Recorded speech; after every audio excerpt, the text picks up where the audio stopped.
ಎಲ್ರಿಗೂ ನಮಸ್ಕಾರ. ಎಲ್ಲರೂ ಹೇಗಿದ್ದೀರಾ? ಎಲ್ಲರೂ ರಾಯರ ಕೃಪೆಯಿಂದ ಚೆನ್ನಾಗಿದ್ದೀರಾ ಅಂತ ನಾನು ಭಾವಿಸ್ತೀನಿ. ರಾಯರು ನಿಮ್ಮೆಲ್ರಿಗೂ ಸುಖ, ಶಾಂತಿ, ನೆಮ್ಮದಿ, ಆಯುಸ್ಸು, ಆರೋಗ್ಯ, ಭಾಗ್ಯ ಕೊಟ್ಟು ಕಾಪಾಡಲಿ ಅಂತ ನಾನು ಕೇಳ್ಕೊತೀನಿ. ನಮ್ಮ ಜೀವನದಲ್ಲಿ ಕಷ್ಟದ ಮೇಲೆ ಕಷ್ಟ ಬರ್ತಿದೆ, ಸಮಸ್ಯೆ ಹಿಂದೆ ಸಮಸ್ಯೆಗಳು ಬರ್ತಿದೆ. ಏಕೆ ಅಂತಂದರೆ ಕಷ್ಟಗಳು ಅನ್ನೋದು ಹಿಂದಿಂದೇನೆ ಬರ್ತಿರುತ್ತೆ. ಕೆಲವು ಟೈಮಲ್ಲಿ ತಡ್ಕೊಳಕ್ಕಾಗದಿರೋಂಥ ಕಷ್ಟಗಳನ್ನ ನಾವು ಎದುರಿಸ್ಬೇಕಾಗುತ್ತೆ. ಏಕೆಂತಂದರೆ ಸಮಸ್ಯೆಗಳು ಆ ಥರ ಇರುತ್ತೆ. ಯಾವ ಕಡೆಯಿಂದ ಸಮಸ್ಯೆ ಬರುತ್ತೆ ಅಂತಲೇ ಹೇಳೋಕ್ಕಾಗೋದಿಲ್ಲ. ಒಂದು ಸಮಸ್ಯೆ ತೀರ್ತಿದ್ದಾಗೆ ಇನ್ನೊಂದು ಸಮಸ್ಯೆ, ಇನ್ನೊಂದು ಸಮಸ್ಯೆ ತೀರ್ತಿದ್ದಾಗೆ ಇನ್ನೊಂದು ಸಮಸ್ಯೆ. ನಮ್ಮ ಜೀವನ ಪೂರ್ತಿ ಇದೇ ಥರ ಆಗ್ತಿದೆ ಅಂತಂದರೆ ಭಗವಂತ ಕಷ್ಟದಲ್ಲಿದ್ದಾನೆ, ಭಗವಂತ ನಮ್ಮನ್ನು ಪರೀಕ್ಷೆ ಮಾಡ್ತಿದ್ದಾನೆ ಅಂತ ನಾವು ಅಂದ್ಕೋಬೇಕು. ನಮ್ಮಲ್ಲಿ ಎಲ್ಲವನ್ನು ಸಹ ಕೊಟ್ಟಿದ್ದಾನೆ ಭಗವಂತ. ಒಳ್ಳೆತನನೂ ಕೊಟ್ಟಿದ್ದಾನೆ, ಕೆಟ್ಟತನನೂ ಕೊಟ್ಟಿದ್ದಾನೆ, ಕೆಟ್ಟ ಬುದ್ಧಿನೂ ಕೊಟ್ಟಿದ್ದಾನೆ, ಒಳ್ಳೆ ಬುದ್ಧಿನೂ ಕೊಟ್ಟಿದ್ದಾನೆ. ನಿಮಗೆ ಒಳ್ಳೆ ಬುದ್ಧಿ ಕೊಟ್ಟಾಗ ನೀವು ಯಾವ ಥರ ನೀವು ಇರ್ತೀರಾ, ಯಾವ ಥರ ನೀವು ವರ್ತನೆ ಮಾಡ್ತೀರಾ ಅಂತಲೂ ಸಹ ದೇವ್ರುಗಳು ಪರೀಕ್ಷೆ ಮಾಡ್ತಾರೆ. ನಮಗೆ ಕೆಟ್ಟ ಬುದ್ಧಿನೂ ಕೊಟ್ಟು ಸಹ ಪರೀಕ್ಷೆ ಮಾಡ್ತಾರೆ ಭಗವಂತ. ನಿನಗೆ ಕೆಟ್ಟ ಬುದ್ಧಿ ಕೊಟ್ಟಾಗ ನೀನು ಎದುರುಗಡೆ ಹಲವಾರು ಉದಾಹರಣೆಗಳಿರುತ್ತೆ. ಕೆಟ್ಟ ಕೆಲಸ ಮಾಡೋದು, ಕೆಟ್ಟ ದಾರಿಯಲ್ಲಿ ಹೋಗೋದು, ಕಳ್ಳತನ ಮಾಡೋದು, ಮೋಸ ಮಾಡೋದು, ಬೇರೆಯವ್ರಿಗೆ ಹೊಟ್ಟೆ ಉರಿಸಿ ಅವ್ರ ಋಣನ ಕಿತ್ಕೊಂಡು ತಿನ್ನೋದು. ಈ ಥರನೂ ಸಹ ದೇವರು ಎರಡೂ ರೀತಿಯಲ್ಲೂ ನಮ್ಮ ಎದುರುಗಡೆ ಪರೀಕ್ಷೆ ಅನ್ನೋದನ್ನು ಕೊಡ್ತಾನೆ. ಒಳ್ಳೆಯದು ಕೊಡ್ತಾರೆ, ಕೆಟ್ಟದ್ದು ಕೊಡ್ತಾರೆ. ಆದರೆ ನಾವು ಜೀವನನ ಅರ್ಥ ಮಾಡ್ಕೊಳ್ಳೋದ್ರಲ್ಲಿ, ನಾವು ಆಯ್ಕೆ ಮಾಡ್ಕೊಳ್ಳೋದ್ರಲ್ಲಿ ನಮ್ಮ ಜೀವನ ಇರುತ್ತೆ. ಏಕೆ ಅಂತಂದರೆ ದೇವರು ಹಲವಾರು ಪರೀಕ್ಷೆಗಳನ್ನ ನಮ್ಮ ಮೇಲೆ ಕೊಡ್ತಾನೆ. ಈಗ ಒಳ್ಳೆತನ ಕೊಟ್ಟು ನೀನು ದುಡಿಮೆ ಮಾಡಿ ನೀನು ಬದುಕು ಅಂತಲೂ ಸಹ ಒಳ್ಳೆತನದಲ್ಲಿ ನೀನು ಹೋಗು, ಒಳ್ಳೆ ರೀತಿಯಲ್ಲಿ ನೀನು ಬದುಕು ಅಂತಲೂ ಸಹ ದೇವರು ಈ ಥರ ದಾರಿ ತೋರಿಸ್ತಾರೆ. ಇನ್ನು ಕೆಟ್ಟತನದ ಅಂತಂದರೆ ಒಂದು ಕಳ್ಳತನ ಮಾಡೋದು, ಇಲ್ಲ ಮೋಸ ಮಾಡೋದು, ಈ ಥರನೂ ಸಹ ನಮ್ಮ ಎದುರುಗಡೆ ಕೊಡ್ತಾರೆ. ಆದರೆ ನಾವು ಆಯ್ಕೆ ಮಾಡ್ಕೊಳ್ಳೋ ರೀತಿಯಲ್ಲಿ ನಮ್ಮ ಜೀವನ ಇರುತ್ತೆ. ನಾವು ಯಾವುದನ್ನ ಆಯ್ಕೆ ಮಾಡ್ಕೋತೀವೋ ಅದ್ರ ಮೇಲೆ ನಮ್ಮ ಜೀವನ ನಡೀತಾ ಇರುತ್ತೆ. ಅದನ್ನೇ ನಾವು ಆಯ್ಕೆ ಮಾಡ್ಕೊಂಡಿರ್ತೀವಲ್ಲ, ಅದೇ ನಮ್ಮ ಜೀವನ ಆಗಿರುತ್ತೆ. ಈ ಕೆಟ್ಟತನ ಮಾಡೋದು, ಕೆಟ್ಟ ದಾರಿಲಿ ಹೋಗೋದು, ಮೋಸ ಮಾಡೋದು, ಕಳ್ಳತನ ಮಾಡೋದು, ವಂಚನೆ ಮಾಡೋದು, ಈ ಥರ ಮಾಡಿದಾಗ ನಮ್ಮ ಜೀವನ ಅದರಲ್ಲೇ ಕಳೆದೋಗುತ್ತೆ. ಇನ್ನು ಒಳ್ಳೆ ದಾರಿನಲ್ಲಿ ಹೋಗೋರಿಗೆ ಭಗವಂತ ಒಳ್ಳೆ ಸೂಚನೆ ಕೊಡ್ತಾನೆ. ಏಕೆ ಅಂತಂದರೆ ನಾವು ಬಡತನ ಇರ್ಬೋದು, ನಾವು ಕಷ್ಟಪಡ್ಬೋದು, ದುಡಿಬೋದು, ತಿನ್ಬೋದು. ಆದರೆ ದುಡ್ದಿದ್ದ ದುಡ್ಡು ನಮ್ಮ ಕೈಲಿ ಸೇರ್ತಾ ಇಲ್ಲ. ನಾವು ಎಷ್ಟೇ ದುಡಿದ್ರೂ ಅನ್ನ ಬಟ್ಟೆಗೆ ಸಾಕಾಗೋದಿಲ್ಲ ಅಂತಲೂ ಸಹ ಈ ಥರ ಕೊಡ್ತಾನೆ. ಆದರೆ ನಾವು ಆಯ್ಕೆ ಮಾಡ್ಕೋಬೇಕಾದ್ದು ಯಾವುದು ಅಂತಂದರೆ ಒಳ್ಳೆ ದಾರಿನ ನಾವು ಆಯ್ಕೆ ಮಾಡ್ಕೋಬೇಕು. ಒಳ್ಳೆ ದಾರಿನಲ್ಲಿ ಭಗವಂತ ಇರ್ತಾನೆ, ನಮಗೆ ಪರೀಕ್ಷೆ ಹೊಡ್ತಿರ್ತಾನೆ ದೇವರು. ಕಷ್ಟ ಬಂದಾಗ ನೀನು ಯಾವ ಥರ ನೀನು ವರ್ತನೆ ಮಾಡ್ತೀಯಾ, ನಿನ್ಗೆ ಸುಖ ಬಂದಾಗ ಯಾವ ಥರ ವರ್ತನೆ ಮಾಡ್ತೀಯಾ ಅಂತಲೂ ದೇವ್ರುಗಳು ನಮ್ಮನ್ನು ಪರೀಕ್ಷೆ ಮಾಡ್ತಾರೆ. ಆದರೆ ಕೆಟ್ಟ ಬುದ್ಧಿ ನಾವು ಉಪಯೋಗಿಸೋದು, ಕೆಟ್ಟ ತಂದಲೇ ನಾವು ವರ್ತನೆ ಮಾಡೋದ್ರಿಂದ ನಮ್ಮ ಜೀವನ ಅದರಲ್ಲೇ ಇದಾಗುತ್ತೆ. ನಮ್ಮ ಜೀವನ ಹೇಳ್ತಾರಲ್ಲ, ಮುಳ್ಳಿನ ಹಾಸಿಗೆ ಆಗಿದೆ, ಸುಖ ಶಾಂತಿ ನೆಮ್ಮದಿ ಏನೂ ಇಲ್ಲ. ದೇವ್ರು ನಿನಗೆಲ್ಲನೂ ಕೊಟ್ಟಿದ್ದಾನೆ, ಆದರೆ ನೆಮ್ಮದಿ ಕೊಟ್ಟಿಲ್ಲ, ಮನೆಯಲ್ಲಿ ಶಾಂತಿ ಇಲ್ಲ, ನನ್ನ ಜೀವನ ಚೆನ್ನಾಗಿಲ್ಲ, ನನಗೆ ಆರೋಗ್ಯ ಭಾಗ್ಯ ಸರಿ ಇಲ್ಲ ಅಂತ ಹೇಳ್ತಾರಲ್ಲ, ಅದೇ ಅವ್ರನ್ನ ಆಯ್ಕೆ ಮಾಡ್ಕೊಂಡಿರ್ತವೆ. ಹಂಗಾಗಿ ಕಷ್ಟಗಳು ಅನ್ನೋದು ಎಂಥವ್ರಿಗೂ ಸಹ ಇದ್ದಿದೆ. ಮನುಷ್ಯನಾಗಿ ಹುಟ್ಟಿದ ಮೇಲೆ ಕಷ್ಟ ಅನ್ನೋದು ಪ್ರತಿಯೊಬ್ಬರಿಗೂ ಸಹ ಬರುತ್ತೆ. ದೇವತೆಗಳಿಗೆ ಕಷ್ಟ ಇಲ್ವಾ? ಕಷ್ಟಗಳು ಎಲ್ಲರಿಗೂ ಇರುತ್ತೆ. ಆದರೆ ನಾವು ಒಳ್ಳೆ ದಾರಿನಲ್ಲಿ, ಸತ್ಯ ಧರ್ಮ ಅನ್ನೋ ದಾರಿನಲ್ಲಿ ನಾವು ಹೋಯ್ತು ಅಂತಂದರೆ ಯಾವತ್ತೂ ಸಹ ಸೋಲಿಲ್ಲ. ನಮಗೆ ಕಷ್ಟ ಬರ್ಬೋದು, ಆದರೆ ದೇವರು ನಮ್ಮನ್ನು ಸೋಲಿಸೋದಿಲ್ಲ. ಕೆಲವರು ಒಂಥರ ವಂಚನೆಯಿಂದನೇ ಬದುಕ್ತಿರ್ತಾರೆ. ಬೇರೆಯವ್ರಿಗೆ ಮೋಸ ಮಾಡಿಕೊಂಡು, ಬೇರೆಯವರು ದುಡ್ದಿದ್ದನ್ನು ಕಿತ್ಕೊಂಡು ತಿನ್ನೋದು, ಒಂಥರ ಅವ್ರನ್ನ ಕೀಳಾಗಿ ನೋಡೋದು, ಇದನ್ನೆಲ್ಲ ಮಾಡ್ತಿರ್ತಾರೆ. ಏಕೆ ಅಂತಂದರೆ ಹಲವಾರು ವಿಷಯಗಳಿದೆ. ಕೆಲವು ಕೆಟ್ಟವ್ರದ್ದು ಮಾಡ್ತಾರೆ ಅಂತಂದರೆ ಹಲವಾರು ಕೆಟ್ಟದಕ್ಕೆ ವಿಷಯಗಳಿದ್ದೇನೆ. ಅದನ್ನು ನಮಗೆ ಹೇಳೋಕ್ಕಾಗೋದಿಲ್ಲ. ಏಕೆ ಅಂತಂದರೆ ಅದನ್ನು ಮಾಡ್ತಿರ್ತಾರಲ್ಲ ಅವ್ರಿಗೆ ಅದೆಲ್ಲ ಇರುತ್ತೆ ಅವರಲ್ಲಿ. ಆದರೆ ಒಳ್ಳೆ ದಾರಿನಲ್ಲಿ ಹೋಗೋರಿಗೆ ಯಾವತ್ತೂ ಸಹ ಸೋಲಿಲ್ಲ. ನೀನು ಸತ್ಯ ಧರ್ಮ ಅನ್ನೋ ದಾರಿನಲ್ಲಿ ನೀನಿದ್ದೀಯಾ, ನಿನಗೆ ಕಷ್ಟ ಇದ್ದರೂ ಸಹ ಆ ಕಷ್ಟನ ನಾನು ಪರೀಕ್ಷೆ ಮುಖಾಂತರ ನಿನ್ನ ಮುಂದೆ ನಾನು ಒಡ್ಡಿದ್ದೀನಿ. ನೀನು ಯಾವ ಥರ ನೀನು ಆಯ್ಕೆ ಮಾಡ್ಕೋತೀಯ, ಯಾವ ಥರ ಜೀವನ ಮಾಡ್ತೀಯಾ, ಅದ್ರ ಮೇಲ್ಗಡೆನೇ ನಿನ್ನ ಜೀವನ ನಿಂತಿದೆ ಅಂತಲೂ ಸಹ ಭಗವಂತ ನಮಗೆ ಸೂಚನೆ ಕೊಡ್ತಾರೆ. ಕೆಲವರು ತುಂಬಾ ಮೋಸ ಮಾಡೋದು, ವಂಚನೆ ಮಾಡೋದು, ಬೇರೆಯವ್ರಿಗೆ ಕಾಲು ಎಳೆಯೋದು, ಒಂಥರ ಈ ಥರ ಮಾಡ್ತಾರೆ. ಈಗ ಸಹಾಯ ಮಾಡಿದ್ದನ್ನ ಮರೆತು ಅವ್ರ ಮೇಲೆ ಹಗೆ ಸಾರಿಸೋದು, ಅಂದರೆ ಜಿದ್ದು ಸಾಧಿಸೋದು, ಈ ಥರ ಮಾಡ್ತಾರೆ. ಅದು ಯಾವತ್ತಿಗೂ ಅಷ್ಟೇ ಶಾಶ್ವತ ಅಲ್ಲ. ಅಂಥವ್ರ ಜೀವನದಲ್ಲಿ ಭಗವಂತ ಇರೋದಿಲ್ಲ. ನೀನು ಮೋಸ ಮಾಡಿನೇ ನೀನು ಬದುಕಬೇಕು. ನಿನ್ಗೆ ಎಂಥ ಕಷ್ಟ ಬಂದರೂ ನಿನಗೆ ನಾನು ಅನುಗ್ರಹ ಮಾಡೋದಿಲ್ಲ. ಏಕೆ ಅಂತಂದರೆ ನಿನ್ನ ಮುಂದೆಗಡೆ ನಾನು ಎರಡೂ ನಾನು ಜೀವನನೂ ಇಟ್ಟಿದೆ, ಎರಡು ಜೀವನನ, ಒಳ್ಳೆಯದು ಕೆಟ್ಟದ್ದು ಎರಡೂ ಇಟ್ಟಿದೆ. ನೀನು ಆಯ್ಕೆ ಮಾಡ್ಕೊಂಡಿದ್ದು ಕೆಟ್ಟದ್ದು ಆಯ್ಕೆ ಮಾಡ್ಕೊಂಡಿದ್ಯಾ, ನೀನು ಕೆಟ್ಟತನದಿಂದಾನೆ ನೀನು ಬದುಕು. ಆದರೆ ಕಷ್ಟ ಬಂದಾಗ ಯಾವುದೇ ಕಾರಣಕ್ಕೂ ಯಾವ ದೇವ್ರುಗಳು ನೀನು ಕೈ ಹಿಡಿಯೋದಿಲ್ಲ. ಆದರೆ ಒಳ್ಳೆತನದಲ್ಲಿ ಯಾರು ಹೋಗ್ತಾರೋ, ಒಳ್ಳೆ ದಾರಿನಲ್ಲಿ ಯಾರು ಇರ್ತಾರೋ, ಅವರು ತಿನ್ನೋದಕ್ಕಿಲ್ಲ ಅಂತಂದ್ರು ಬೇರೆಯವ್ರ ಒಟ್ಟಿಗೆ ಯಾರು ಅನ್ನ ಕೊಡ್ತಾರೋ, ಒಳ್ಳೆ ಮಾತು ಯಾರು ಆಡ್ತಾರೋ, ಯಾರ ಮನ್ಸಿಗೂ ನೋವು ಮಾಡ್ದಿರೋ ಹಾಗೆ ಇದ್ದಿದ್ದನ್ನ ಇದ್ದಾಗೆ ಹೇಳ್ತಾರಲ್ಲ, ಅಂಥವ್ರ ಜೀವನನ ಭಗವಂತ ಯಾವತ್ತೂ ಅಷ್ಟೇ ಹಾಳು ಮಾಡೋದಿಲ್ಲ, ಅಂಥವ್ರಿಗೆ ಅನುಗ್ರಹ ಮಾಡ್ತಾರೆ ಅಲ್ವಾ. ದೇವ್ರುಗಳು ಇದನ್ನೆಲ್ಲ ಸೂಚನೆ ಕೊಡ್ತಾರೆ. ಕೆಲವರು ಹೇಳ್ತಾರೆ ಸತ್ಯ ಧರ್ಮ ಒಳ್ಳೆಯದು ಒಳ್ಳೆಯದು ಅಂತ ಹೇಳ್ತೀರಲ್ಲ, ಒಳ್ಳೆಯದು ಎಲ್ಲಿದೆ, ಸತ್ಯ ಧರ್ಮ ಎಲ್ಲಿದೆ, ಮೋಸನೇ ತುಂಬಿದೆ ಅಂತ. ಹೌದು, ಮೋಸದ ಕಾಲನೇ ಇದು. ಮೋಸನೂ ಕೊಟ್ಟಿದ್ದಾನೆ ಭಗವಂತ, ಒಳ್ಳೆಯದನ್ನು ಕೊಟ್ಟಿದ್ದಾನೆ. ಆದರೆ ಮೋಸ ಅನ್ನೋದು ಜಾಸ್ತಿ ದಿವಸ ಇರೋದಿಲ್ಲ, ಒಳ್ಳೆತನನೇ ಯಾವತ್ತೂ ಸಹ ಗೆಲ್ಲೋದು, ಅನ್ಯಾಯ ಗೆಲ್ಲೋದಿಲ್ಲ, ಸತ್ಯನೇ ಗೆಲ್ಲೋ ಅಂಥದ್ದು. ಆದರೆ ಜಾಸ್ತಿ ದಿನ ಟೈಮ್ ತೊಗೊಂಡ್ರೂ ಪರವಾಗಿಲ್ಲ, ಸತ್ಯಕ್ಕೆ ಜಯ ಅಂತ ಹೇಳ್ತಾರಲ್ಲ, ಅದು ಭಗವಂತ ಕೊಡೋವಂಥ ಸೂಚನೆಗಳು. ನಮಗೆ ಹಲವಾರು ಕಷ್ಟಗಳು ಬರ್ಬೋದು, ಆದರೆ ನಾವು ಏನನ್ನ ನಾವು ಪಾಲಿಸ್ತೀವೋ ಅದ್ರ ಮೇಲೆ ನಮ್ಮ ಜೀವನ ನಿಂತಿರುತ್ತೆ. ಕೆಲವರು ತುಂಬಾ ಕೆಟ್ಟ ರೀತಿನಲ್ಲೂ ವರ್ತನೆ ಮಾಡ್ತಾರೆ. ಏಕೆ ಅಂತಂದರೆ ಅವ್ರಿಗೆ ದೇವರು ಅನ್ನೋ ಭಯನೇ ಇಲ್ವೇನೋ ಗೊತ್ತಿಲ್ಲ. ನಾನು ಅನ್ಕೋತೀನಿ, ಇವ್ರು ಇಷ್ಟೆಲ್ಲ ಮೋಸ ಮಾಡ್ತಾರೆ, ಇಷ್ಟೆಲ್ಲ ಕೆಟ್ಟ ದಾರಿನಲ್ಲಿ ಹೋಗ್ತಾರೆ, ಬೇರೆಯವ್ರನ್ನ ಹೊಟ್ಟೆ ಉರ್ಸೋದು. ಈಗ ಒಂದು ಮಾತಾಡಿದ್ರೆ ಬೇರೆಯವ್ರಿಗೆ ಎಷ್ಟು ನೋವಾಗುತ್ತೆ, ನಾನು ಮಾಡೋ ಕೆಲಸದಿಂದ ಅವ್ರ ಜೀವನ ಎಷ್ಟು ಹಾಳಾಗುತ್ತೆ. 10 ರೂಪಾಯಿ ನಾನು ಅವ್ರದ್ದು ಕಿತ್ಕೊಂಡು ತಿಂದರೆ ಅವ್ರು ಎಲ್ಲಿ ಉಪವಾಸ ಮಲಗ್ತಾರೆ, ಅವ್ರಿಗೆ ಕಷ್ಟ ಬರುತ್ತೇನೋ ಅಂತ ಸಹ ಯೋಚನೆ ಮಾಡೋದಿಲ್ಲ. ಒಟ್ಟಿನಲ್ಲಿ ಅವ್ರು ಚೆನ್ನಾಗಿರಬೇಕು, ಅವ್ರ ಮನೆಯಲ್ಲಿರೋ ಜನ ಚೆನ್ನಾಗಿರಬೇಕು, ಅವ್ರು ಉದ್ಧಾರ ಆಗಬೇಕು ಅಷ್ಟೇ. ಬೇರೆಯವರು ಹಾಳಾದರೂ ಪರವಾಗಿಲ್ಲ. ಈ ಥರ ಮಾಡೋವಂಥವ್ರ ಜೀವನ ಯಾವತ್ತೂ ಅದೇ ಥರ ಇರುತ್ತೆ, ಒಳ್ಳೇದಂತೂ ಮಾಡೋದಿಲ್ಲ ದೇವರು.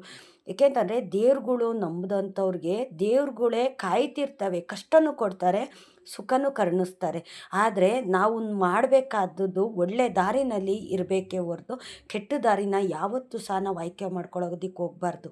ಕೆಲವರು ಇದ್ದದ್ದನ್ನು ಇದ್ದಾಗೆ ಹೇಳ್ತಾರೆ, ಅಂದರೆ ಅವ್ರಿಗೆ ಸಹಿಸ್ಕೊಳ್ಳೋಕ್ಕಾಗೋದಿಲ್ಲ. ಯಾರೇ ಒಬ್ಬರು ಅವ್ರ ಎದುರುಗಡೆ ಈ ಥರ ಮಾತಾಡೋದು, ಈ ಥರ ಕೆಟ್ಟ ಕೆಲಸ ಮಾಡೋದು, ಮೋಸ ಮಾಡೋದು ಮಾಡಿದಾಗ, ನೀನು ಮಾಡೋ ತಪ್ಪು, ನೀನು ಮಾಡೋದು ಸರಿ ಇಲ್ಲ ಅಂತ ಹೇಳಿದಾಗ ಬೇರೆಯವ್ರಿಗೆ ಕೋಪ ಬರುತ್ತೆ, ಕೆಟ್ಟದಾಗುತ್ತೆ. ಏಕೆಂತಂದರೆ ಇದ್ದಿದ್ದನ್ನು ಇದ್ದಾಗೆ ಹೇಳಿದ್ರೆ ಎದ್ದು ಬಂದು ಎದೆಗೊದ್ದ ಹಾಗೆ ಅವ್ರಿಗೆ ಅನಿಸುತ್ತೆ. ಹಂಗಾಗಿ ಅವರು ಅವ್ರ ಮೇಲೆ ಹಗೆ ಸಾಧಿಸೋದು, ಒಂಥರ ಮಚ್ಚು ಥರ ಅಂತಾರಲ್ಲ, ಅವ್ರ ಜೀವನದಲ್ಲಿ ಏನಾದರೂ ಮಾಡಬೇಕಪ್ಪ, ಅವ್ರು ಕೆಟ್ಟದ್ದು ಮಾಡಬೇಕು, ನನಗೆ ಈ ಥರ ಮಾತಾಡಿದ್ರಲ್ಲ ಅಂತ. ಏಕೆಂತಂದರೆ ಅವ್ರ ಮನಸ್ಸಿನಲ್ಲಿ ಯಾವುದೇ ಒಂದು ಉದ್ದೇಶ ಇರೋದಿಲ್ಲ, ಇದ್ದಿದ್ದನ್ನು ಇದ್ದಾಗ ಹೇಳ್ತಾರೆ. ಈಗ ಅವ್ರು ಮಾಡೋ ಕೆಲಸ ತಾನೇ ಅವರು ಹೇಳೋ ಅಂಥದ್ದು. ಹಂಗಾಗಿ ಒಳ್ಳೆಯದು ಯಾರಿಗೂ ಇಷ್ಟ ಆಗೋದಿಲ್ಲ. ಒಳ್ಳೆಯದು ಅಂತಂದರೆ ಕಹಿ, ಬೆಂಕಿ ಇದ್ದಾಗೆ ಒಳ್ಳೆತನ, ಬೆಂಕಿ ಹತ್ರ ಯಾವುದು ಅಷ್ಟೇ ಬರೋದಿಲ್ಲ. ಹಂಗಾಗಿ ಒಳ್ಳೆಯದು ಯಾರಿಗೂ ಇಷ್ಟ ಆಗೋದಿಲ್ಲ, ಕೆಟ್ಟದ್ದೇ ಜಾಸ್ತಿ ಎಲ್ಲರೂ ಸಹ ಆಯ್ಕೆ ಮಾಡ್ಕೊಳ್ಳುವಂಥದ್ದು. ಸಾಕಷ್ಟು ಜನ ಮೋಸ ವಂಚನೆಯಿಂದನೇ ಬದುಕ್ತಿರ್ತಾರೆ, ಆದರೆ ಮೋಸ ವಂಚನೆ ಜಾಸ್ತಿ ದಿವಸ ಇರೋದಿಲ್ಲ, ಒಂಥರ ಮಂಜಿನ ಥರ ಕರಗೋಗ್ಬಿಡುತ್ತೆ. ನೀವು ಏನೇ ಒಂದು ಕೆಟ್ಟ ದಾರಿನಲ್ಲಿ ಹೋಗಿ ಸಂಪಾದನೆ ಮಾಡಿದರೂ ಸಹ ಅದು ಯಾವುದು ಶಾಶ್ವತ ಅಲ್ಲ. ಒಳ್ಳೆ ದಾರಿನಲ್ಲಿ ನಾವು ಹೋಯ್ತು ಅಂತಂದರೆ ಭಗವಂತ ನಮಗೆ ಕರುಣಿಸ್ತಾನೆ. ಈಗ ನಮ್ಮ ಮನೆ ಮಕ್ಕಳು, ನಮ್ಮ ಸಂಸಾರನ ಕಡೆ ತನಕನೂ ಕೈ ಹಿಡ್ದು ಕಾಪಾಡ್ತಿರ್ತಾನೆ. ಕೆಲವರು ಹೊಟ್ಟೆ ಉರ್ಸೋದು, ಅವ್ರ ಕಣ್ಣೀರು ಹಾಕ್ಸೋದು, ಯಾವಾಗ ಯಾವ ಥರ ಕಷ್ಟ ಕೊಡಬೇಕು, ಯಾವ ಥರ ಅವ್ರಿಗೆ ಅವಮಾನ ಮಾಡಬೇಕು, 4 ಜನ ಸೇರಿಸಿ ಅವ್ರಿಗೆ ಅವಮಾನ ಮಾಡೋದು, ಕಷ್ಟದ ಮೇಲೆ ಕಷ್ಟ ಕೊಡೋದು, ನೋವು ಮೇಲೆ ನೋವು ಕೊಡೋದು, ಮತ್ತು ಅವ್ರು ಏನೋ ಜೀವನ ಮಾಡ್ತಿರ್ತಾರೆ, ಅವ್ರ ಜೀವನ ಮಾಡೋದನ್ನು ಕಾಲೆಳೆಯೋದು, ಏನೋ ಒಂಥರ ಈ ಥರ ಕೆಟ್ಟದ್ದು ಮಾಡ್ತಿರ್ತಾರಲ್ಲ, ಅವ್ರ ಜೀವನ ಯಾವತ್ತೂ ಅಷ್ಟೇ ಒಳ್ಳೆಯದಾಗಿರೋದಿಲ್ಲ. ಭಗವಂತ ನೋಡ್ತಾನೆ ಇದನ್ನೆಲ್ಲ. ದೇವ್ರಿಲ್ವಾ? ದೇವ್ರಿದ್ದಾನೆ ಅಂತಂದರೆ ನಾವಿದ್ದೀವಿ ಅಂತಲೇ ಅರ್ಥ. ನಾವಿರೋದಕ್ಕೆ ಸಾಕ್ಷಿನೇ ಭಗವಂತ ಇರ್ತಾನೆ. ಆದರೆ ನಮ್ಮ ಜೀವನ ಯಾವಾಗಲೂ ಇದೇ ಥರ ಇದೆ ಅಂತಂದರೆ ದೇವ್ರುಗಳು ನಾವು ಎಷ್ಟು ನಂಬಿದ್ದೀವೋ, ಎಷ್ಟು ಒಳ್ಳೆತನದಲ್ಲಿ ಇದ್ದೀವೋ ಅದ್ರ ಮೇಲೆ ನಮ್ಮ ಜೀವನ ನಿಂತಿರುತ್ತೆ. ಭಗವಂತ ಎಲ್ಲರ ಜೀವನದಲ್ಲೂ ಇರ್ತಾನೆ, ಒಳ್ಳೆಯವ್ರ ಜೀವನದಲ್ಲೂ ಇರ್ತಾನೆ, ಕೆಟ್ಟವ್ರ ಜೀವನದಲ್ಲೂ ಇರ್ತಾನೆ. ಒಳ್ಳೆಯವ್ರ ಜೀವನದಲ್ಲಿ ನಿನ್ಗೆ ಒಳ್ಳೇದು ಮಾಡೋದಕ್ಕೆ ಅಂತ ಭಗವಂತ ಇರ್ತಾನೆ, ಕೆಟ್ಟವ್ರ ಜೀವನದಲ್ಲಿ ಇರ್ತಾನೆ ಅಂತಂದರೆ ನಿನಗೆ ಕೆಟ್ಟದ್ದು ಮಾಡ್ತೀನಿ ಅಂತಲೇ ಕೆಟ್ಟವ್ರ ಜೀವನದಲ್ಲೂ ಸಹ ಭಗವಂತ ಇರ್ತಾನೆ.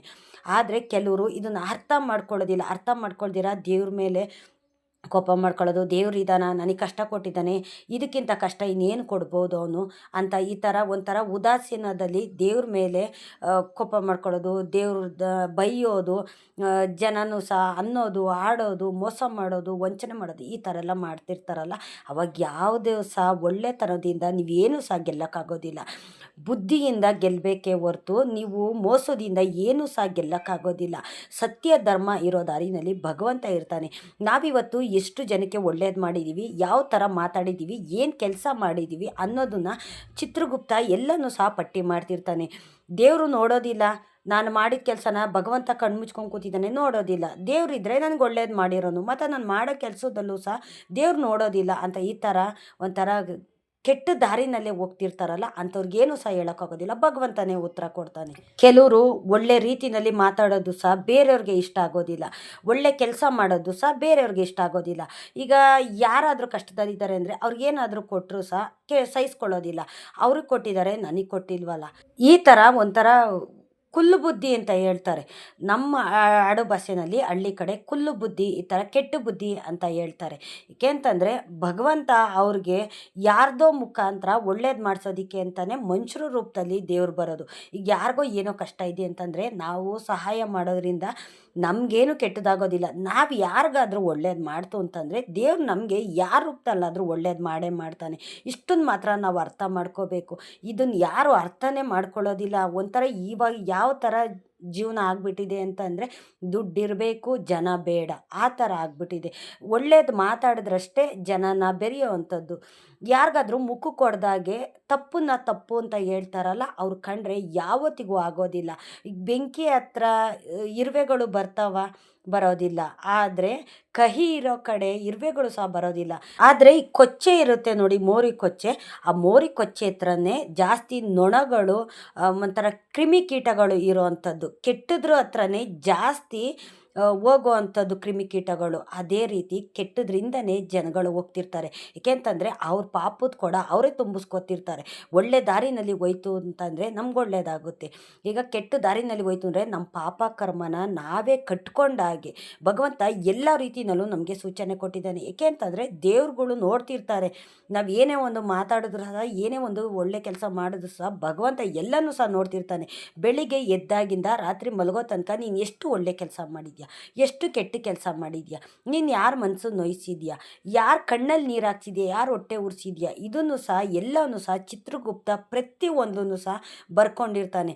ಆದರೆ ನಾವು ಅಂದ್ಕೋಬೋದು ದೇವ್ರು ನನಗೆ ಏನು ಮಾಡ್ಬೋದು, ಬದುಕಿದಾಗ ನನಗೆ ಕಷ್ಟಗಳು ಗೊತ್ತಾಗ್ತವೆ, ಆದರೆ ಸತ್ತ ಮೇಲೆ ನನಗೇನೂ ಸಹ ಗೊತ್ತಾಗೋದಿಲ್ಲ ಅಂತ. ಹೌದು, ನಿಮಗೆ ಬದುಕಿದಾಗ ಅಷ್ಟೇ ಕಷ್ಟ ಗೊತ್ತಾಗೋದು, ಸತ್ತ ಮೇಲೆ ನಮ್ಗೆ ಗೊತ್ತಾಗೋದಿಲ್ಲ ಅಂತ ನಾವು ಅಂದ್ಕೋತೀವಲ್ಲ, ಅಲ್ಲೇ ಇರೋದು ನಮ್ಮ ನಿಜವಾದ ಜೀವನ ಶುರುವಾಗೋದೇ ನಮಗೆ ನರ್ಕದಲ್ಲಿ. ಒಂದೊಂದು ಥರ ನರ್ಕ ಅನ್ನೋದು ಭಗವಂತ ಕೊಡೋದಿಲ್ಲ, ಇಲ್ಲಿ ಬರೀ ಕಷ್ಟ ಮಾತ್ರ ಕೊಡ್ತಾನೆ. ಕಷ್ಟ ಅಂತಂದರೆ ದುಡ್ಡಿನ ಸಮಸ್ಯೆ ಆಗ್ಬೋದು, ಇಲ್ಲ ಮನೆ ಗಂಡ ಮಕ್ಕಳರಲ್ಲಿ ಸಮಸ್ಯೆ ಆಗ್ಬೋದು, ಇಲ್ಲ ಒಂದು ಜನದ್ರಿಂದ ಸಮಸ್ಯೆ ಬರ್ಬೋದು. ಆದರೆ ಅಲ್ಲಿ ನರ್ಕದಲ್ಲಿ ಕೊಡ್ತಾನಲ್ಲ ಭಗವಂತ ಶಿಕ್ಷೆನ, ಅದು ಯಾವುದೇ ಕಾರಣಕ್ಕೂ ತಡ್ಕೊಳಕ್ಕಾಗೋದಿಲ್ಲ. ಒಂದೊಂದು ಕ್ಷಣನೂ ಕುದಿಯೋ ಎಣ್ಣೆಯಲ್ಲಿ ಈಗ ಬೋಂಡ ಕರೀತಾರೆ ನೋಡಿ, ಆ ಥರ ಕರೀತಿರ್ತಾರೆ.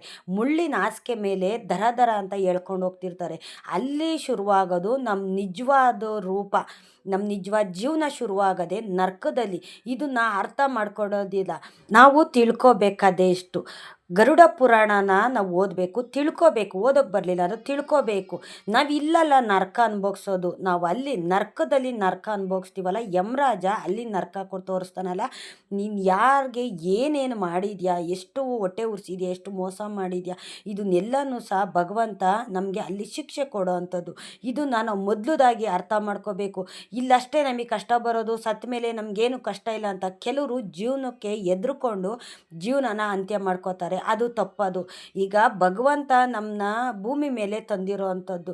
ದೇವ್ರ ಅನುಗ್ರಹ ಇಲ್ದಿರ ನಾವು ಭೂಮಿ ಮೇಲೆ ಬರೋಕ್ಕಾಗೋದಿಲ್ಲ. ದೇವರೇ ಕೊಟ್ಟಿರೋ ಜೀವನನ, ಈ ಜೀವನ ನಾವು ಯಾವುದೇ ಕಾರಣಕ್ಕೂ ನಮ್ಮ ಕೈಯಾರೆ ನಾವು ಕಳ್ಕೊಳ್ಳೋದಿಕ್ಕೆ ಹೋಗಬಾರ್ದು. ಆ ರೀತಿ ಕಳ್ಕೊತು ಅಂತಂದರೆ ಅಂಥವ್ರಿಗೂ ಸಹ ಶಿಕ್ಷೆ ಅನ್ನೋದು ಕೊಟ್ಟೇ ಕೊಡ್ತಾನೆ ದೇವರು. ನೀನು ಕಷ್ಟನ ಅನುಭವಿಸೋಕ್ಕಾಗ್ದಿರ ಏಡಿ ಥರ ನೀನು ವಾಪಸ್ ಬಂದಿದ್ಯಾ, ನಿಂಗಿಲ್ಲೂ ಸಹ ನಿನಗೆ ನರ್ಕದಲ್ಲೂ ಸಹ ಯಾವ ಥರ ಕಷ್ಟ ನೀನು ಅನುಭವಿಸ್ಬೇಕಾಗುತ್ತೆ ಅಂತ ಅಲ್ಲಿ ಯಮರಾಜ ಕಷ್ಟ ಕೊಡೋ ಅಂಥದ್ದು, ಯಾವುದೇ ರೀತಿ ಕಷ್ಟ ಬರ್ಬೋದು. ಜೀವನ ಕೊಟ್ಟಿದ್ದಾರ ಭಗವಂತ, ಕಷ್ಟದಿಂದನೂ ಸುಖ ಅನ್ನೋದು ಕೊಟ್ಟೇ ಕೊಡ್ತಾನೆ. ಆದರೆ ಸುಖ ಕೊಡಬೇಕಾದ್ರೆ ನಾವು ಯಾವ ದಾರಿನಲ್ಲಿ ಹೋದರೆ, ಏನು ಕೆಲಸ ಮಾಡಿದ್ರೆ ನಮಗೆ ಒಳ್ಳೆಯದಾಗುತ್ತೆ, ಯಾವ ಮಾರ್ಗದಲ್ಲಿ ನಾವು ಒಳ್ಳೆ ರೀತಿಯಲ್ಲಿ ಹೋದರೆ ದೇವ್ರ ಅನುಗ್ರಹ ಮಾಡ್ತಾನೆ ಅಂತ ನಾವು ತಿಳ್ಕೊಬೇಕು. ಕೆಟ್ಟ ದಾರಿನಲ್ಲಿ ಹೋದರೆ, ಕೆಟ್ಟವ್ರಿಗೆ ಮೋಸ ಮಾಡಿದ್ರೆ, ಕೆಟ್ಟವ್ರ ಋಣನ ನಾವು ಕಿತ್ಕೊಂಡು ತಿಂತು ಅಂತಂದರೆ ನಮಗೆ ನರಕನೇ ಬರೋ ಅಂಥದ್ದು. ಇಲ್ಲಲ್ಲ, ಅಲ್ಲಿ ನರಕ ಅನುಭವಿಸ್ಬೇಕಾಗುತ್ತೆ. ಈ ಸತ್ಯನ ಪ್ರತಿಯೊಬ್ಬ ಮನುಷ್ಯನೂ ಅರ್ಥ ಮಾಡ್ಕೋಬೇಕು. ಯಾರಿಗೇನೋ ಒಳ್ಳೇದಾಗಿದೆ ಅಂತಂದರೆ ಅವ್ರಿಗೆ ಕೆಟ್ಟದ್ದು ಮಾಡೋ ಅಂಥದ್ದಲ್ಲ, ಏನು ಅವ್ರ ಶ್ರಮದಿಂದ ಅವರು ಮೇಲೆ ಬಂದಿರ್ತಾರೆ. ಅವರು ಕಷ್ಟಪಟ್ಟು ಹೊಟ್ಟೆ ಬಟ್ಟೆ ಕಟ್ಟು ಅವರು ಜೀವನ ಅನ್ನೋದನ್ನು ಕಟ್ಕೊಂಡಿರ್ತಾರೆ. ಆದರೆ ಕೆಲವರು ಈ ಥರ ಏನೋ ಮೋಸದಿಂದ ಮುಂದೆ ಬಂದಿದ್ದಾರೆ. ಅವರು ಯಾರಿಗೋ ಮೋಸ ಮಾಡಿ, ವಂಚನೆ ಮಾಡಿ, ಕಳ್ತನ ಮಾಡಿ, ದರೋಡೆ ಮಾಡಿ ಮೇಲೆ ಬಂದಿರೋ ಥರ ಮಾತಾಡ್ತಾರೆ. ಬಡವ ಆಗಿರೋರು ಶ್ರೀಮಂತ ಆಗಬಾರ್ದ?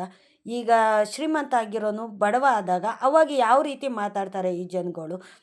ಅಯ್ಯೋ, ಅವ್ನು ದುರಹಂಕಾರದಿಂದ, ದರ್ಪ ದೌಲತ್ತಿಂದ ಮೆರೆದ, ಹಣ ಇತ್ತು ಅಂತ ಅಧಿಕಾರನ ಅವನು ದುರುಪಯೋಗ ಪಡಿಸ್ಕೊಂಡ, ಹಂಗಾಗಿ ದೇವರು ಅವನಿಗೆ ಕಷ್ಟ ಕೊಟ್ಟಿದ್ದಾನೆ ಅಂತ ಈ ರೀತಿ ಮಾತಾಡ್ತಾರೆ.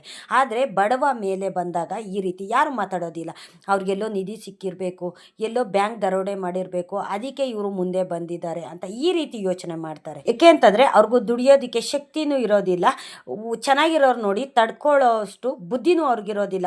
ಹಂಗಾಗಿ ಅವ್ರ ಜೀವನ ಯಾವತ್ತೂ ಕಷ್ಟದಲ್ಲೇ ಮುಳುಗೋಗಿರುತ್ತೆ. ಒಳ್ಳೆ ದಾರಿನಲ್ಲಿ ಹೋಗೋರಿಗೆ ಕಣ್ಣು ಮುಚ್ಚಿ ಕಣ್ಣು ಬಿಡೋದ್ರೊಳಗಡೆ ಭಗವಂತ ಅನುಗ್ರಹ ಮಾಡ್ತಾನೆ. ಅವರು 10 ರೂಪಾಯಿ ದುಡಿಯೋಕೆ ಹೋದರೆ ಅಲ್ಲಿ 1000 ರೂಪಾಯಿ 100 ರೂಪಾಯಿ ಭಗವಂತ ಕೊಡೋವಂಥದ್ದು. ಅಂಥವ್ರ ಜೀವನನ ಯಾವತ್ತೂ ಸಹ ಭಗವಂತ ಚೆನ್ನಾಗಿಟ್ಟಿರ್ತಾರೆ. ಈಗ ಇದ್ದಕ್ಕಿದ್ದಾಗೆ ಮೇಲೆ ಬಂದವರು ಅವ್ರು ಎಲ್ಲೋ ದರೋಡೆ ಮಾಡೋದಿಲ್ಲ, ಎಲ್ಲೋ ಯಾರಿಗೋ ಮೋಸ ಮಾಡಿ ಒಡ್ಕೊಂಡು ಬಂದಿರೋದಿಲ್ಲ. ಚೆನ್ನಾಗಿರೋರು ನೋಡಿ ಖುಷಿ ಪಡಿ. ನಮ್ಗೆ ಆ ಸುಖ ಇಲ್ವಲ್ಲ ಭಗವಂತ, ಅವರಾದರೂ ಚೆನ್ನಾಗಿದ್ದಾರಲ್ಲ, ಕಷ್ಟಪಟ್ಟಿದ್ದಾರೆ, ಮೇಲೆ ಬಂದಿದ್ದಾರೆ ಅಂತ ನೀವು ಖುಷಿ ಪಡಿ. ನೀವು ಒಂದಲ್ಲ ಒಂದು ದಿವಸ ದೇವ್ರು ನಿಮಗೂ ಸಹ ಅನುಗ್ರಹ ಮಾಡೇ ಮಾಡ್ತಾರೆ. ಒಳ್ಳೆ ದಾರಿನಲ್ಲಿ ಹೋದರೆ ನಮ್ಗೆ ಒಳ್ಳೇದಾಗುತ್ತೆ, ಕೆಟ್ಟ ದಾರಿನಲ್ಲಿ ಹೋದರೆ ನಮ್ಗೆ ಕೆಟ್ಟದೇ ಆಗ್ತಿರುತ್ತೆ. ಬೇರೆಯವ್ರು ನೋಡಿ ಹೊಟ್ಟೆ ಉರ್ಕೊಂಡು ನೀವು ಅವ್ರಿಗೆ ಮೋಸ ಮಾಡೋದಕ್ಕೆ ಹೋಗಬೇಡಿ, ಅವ್ರನ್ನ ಕೆಳಗಡೆ ಎಳೆಯೋದಕ್ಕೆ ಹೋಗಬೇಡಿ. ಭಗವಂತ ಇರ್ತಾನೆ ಅವ್ರ ಜೊತೆಯಲ್ಲಿ, ಭಗವಂತ ಅವ್ರಿಗೆ ಅನುಗ್ರಹ ಮಾಡಿರ್ತಾನೆ. ನನ್ನ ಮಾತಿಂದ ಯಾರಿಗಾದ್ರೂ ಬೇಜಾರಾದರೆ ದಯವಿಟ್ಟು ಕ್ಷಮಿಸಿ. ಏಕೆ ಅಂತಂದರೆ ನಾವು ಇದ್ದದ್ದನ್ನ ಇದ್ದಾಗೆ ಹೇಳಿದ್ರೆ ಕೆಲವ್ರಿಗೆ ಕೋಪ ಬರುತ್ತೆ. ಅಂಥವ್ರ ಜೊತೆಲಿ ಭಗವಂತ ಇರ್ತಾನೆ, ಭಗವಂತ ಅವ್ರಿಗೆ ಒಳ್ಳೇದು ಮಾಡ್ತಾನೆ. ಇಷ್ಟೊತ್ತು ನನ್ನ ವಿಡಿಯೋ ನೋಡಿದ್ದಕ್ಕಾಗಿ ತುಂಬ ಹೃದಯದ ಧನ್ಯವಾದಗಳು. ರಾಯರು ನಿಮ್ಮೆಲ್ರಿಗೂ ಸುಖ, ಶಾಂತಿ, ನೆಮ್ಮದಿ, ಆಯುಸ್ಸು, ಆರೋಗ್ಯ, ಭಾಗ್ಯ ಕೊಟ್ಟು ಕಾಪಾಡಲಿ ಅಂತ ನಾನು ಕೇಳ್ಕೊತೀನಿ.